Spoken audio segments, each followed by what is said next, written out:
On the evening of September 11, 2025, the UCCU Center at Utah Valley University was alive with energy and anticipation. The air was electric, as if everyone sensed that something significant was about to unfold. Thousands of people, young and old, had come together, filling every seat in the arena. They waved American flags, their faces lit with hope and excitement, eager to hear from one of the most influential voices in conservative politics. Charlie Kirk, the dynamic founder of Turning Point USA, took the stage to thunderous applause. His words rang out passionate and determined as he spoke about the importance of freedom, the promise of the future, and the power of youth to shape the nation's destiny. But then, in an instant, everything changed. A single sharp crack, like the sound of a firework, echoed through the vast arena, cutting through the cheers and applause. For a heartbeat, there was stunned silence. Then chaos erupted. People screamed, some ducked for cover, others scrambled desperately for the exits, unsure of what had just happened. On stage, Charlie Kirk staggered, his hand clutching his chest. He tried to steady himself, but his legs gave way, and he collapsed behind the podium as gasps rippled through the crowd. Panic swept through the audience like wildfire. People pushed and shoved, desperate to escape the confusion and danger, their faces etched with terror and disbelief. Security teams rushed the stage, forming a protective barrier around Kirk. They scanned the arena, searching for the source of the gunshot, as the threat of further violence loomed.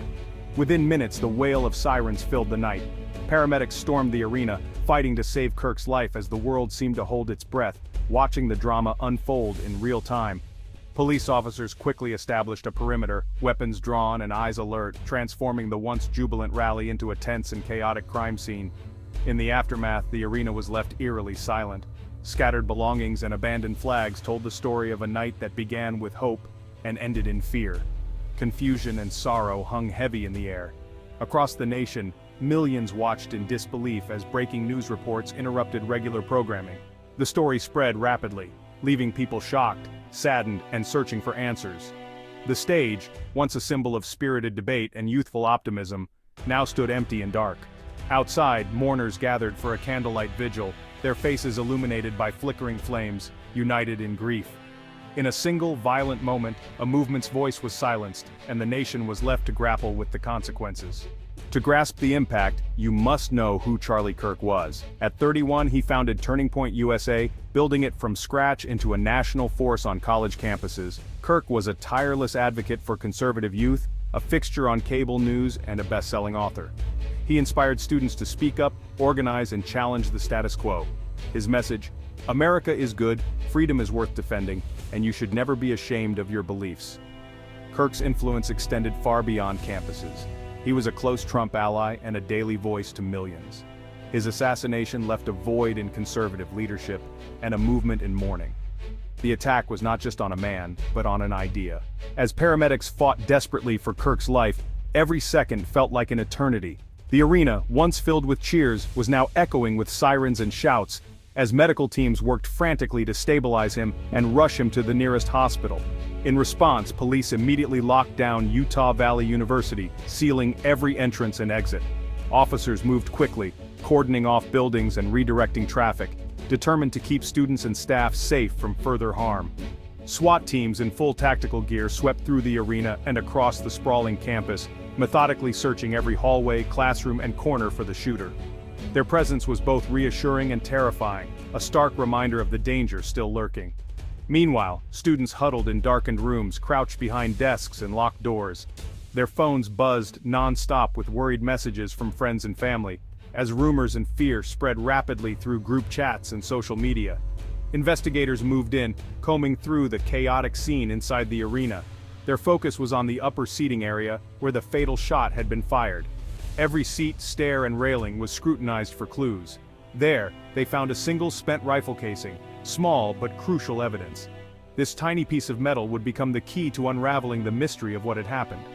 Orem Police Chief David Vincent later confirmed to the press that the weapon used was a high-powered bolt-action rifle, fired from over 100 yards away. The precision and distance suggested a skilled and determined shooter. It quickly became clear to investigators that this was a planned assassination, not a random act of violence. The shooter had chosen the time, place, and target with chilling calculation.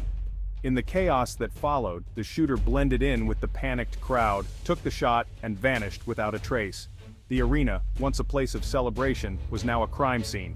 The FBI quickly joined the hunt, analyzing hours of surveillance footage and searching every inch of the arena for any clue that might lead to the suspect's identity or whereabouts. Witnesses, shaken and confused, gave conflicting accounts of what they had seen. The suspect remained a ghost, no clear description, no obvious motive, just a chilling absence. Fear gripped the campus and the wider community. Students, parents, and faculty were left reeling, unsure if it was safe to return or if the threat still lingered. The search for the killer quickly became a national priority, drawing the attention of media outlets and law enforcement agencies across the country. The eyes of the nation were now fixed on Utah Valley University. The sense of safety that once defined the campus was shattered. Hallways stood empty, common areas abandoned, and a heavy silence hung in the air, a community forever changed by a single, calculated act of violence. News of the shooting dominated headlines and social media. Former President Trump called Kirk a true American patriot and vowed justice. President Biden ordered flags at half-staff and condemned the violence as an attack on democracy. Political violence has no place in America, he declared in a somber address. Former Presidents Obama and Bush echoed calls for unity and reflection, urging Americans to reject hatred. The nation's leaders for a moment spoke with one voice against the attack. The assassination of a major political figure on American soil crossed a line many thought inviolable.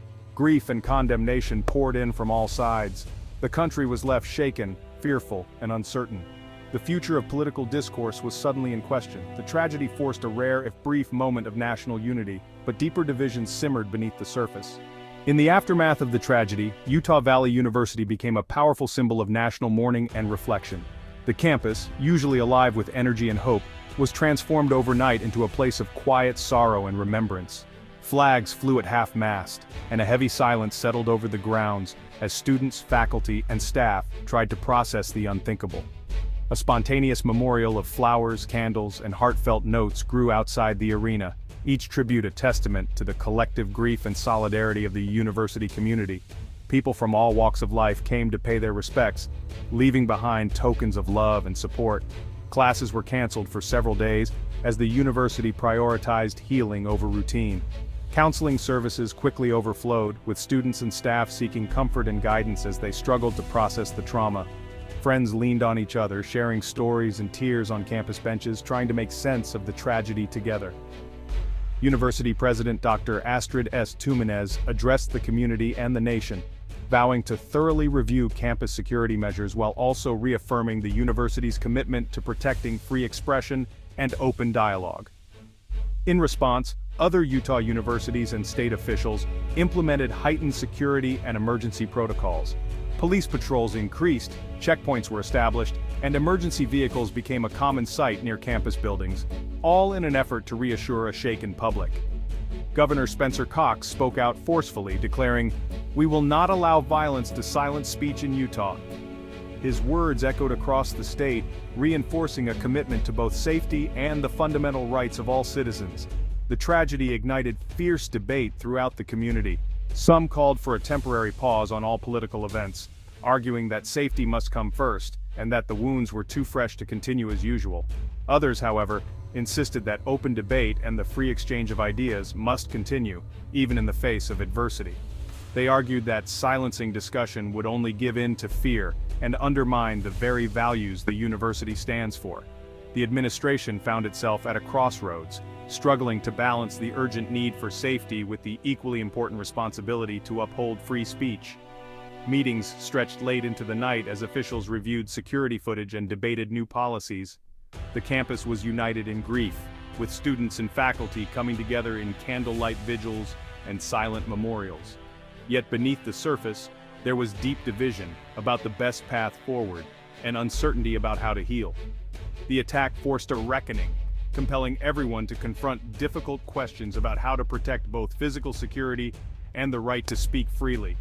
Security became more visible, but so did the tension between safety and liberty. In classrooms and meeting rooms, students and faculty engaged in difficult conversations about the future of campus discourse. They debated how to foster a safe environment without stifling the diversity of opinions that defines university life. The emotional wounds ran deep, and everyone knew that healing would not come easily or quickly. The sense of loss lingered in the air, touching every corner of campus life. The nation watched closely, searching for answers and hoping for a path forward. The tragedy at Utah Valley University became a moment of national reflection, raising urgent questions about security, free speech, and the resilience of a grieving community. The brief unity quickly fractured along partisan lines. The right blamed escalating left-wing rhetoric and campus intolerance for the assassination. The left countered, citing years of divisive language and the dangers of political extremism. Media coverage became a battleground, each side memorializing Kirk or focusing on gun control and political violence. Social media exploded with conspiracy theories and vitriol, deepening the divide. The tragedy became ammunition in the ongoing culture war. Instead of healing, the event exposed America's raw political wounds. The assassination was no longer just a crime, it was a symbol of a nation at war with itself. As the nation argued, law enforcement launched a massive manhunt. The FBI coordinated hundreds of agents offering $1 million reward for information. Billboards across the country asked, "Who killed Charlie Kirk?" Investigators built a database of everyone at the event, analyzing videos and digital footprints. The shooter left no manifesto, no clear trail, just a single shell casing. Leads were scarce, the suspect seemed to vanish without a trace. Theories swirled: lone wolf, professional hit, or larger conspiracy. Pressure mounted as days passed without answers. The search was not just for a killer, but for a sense of security lost. The nation waited, anxious and unresolved. Charlie Kirk's assassination is a turning point for America. The attack shattered the taboo against political violence and forced the nation to confront its divisions. How did we reach a point where murder became a tool of political expression? The blame is shared. Demonization, echo chambers, and inflammatory rhetoric have all fueled the crisis. America now faces a choice: deepen the divide, or seek reconciliation. One path leads to more violence and the end of civil debate. The other demands courage, humility, and a return to shared values. Leaders and citizens alike must reject hatred and rediscover common ground. Honoring Kirk's legacy means recommitting to peaceful debate and free expression. This tragedy must be a catalyst for change, not a weapon for more division. The future of the Republic depends on the choice we make now.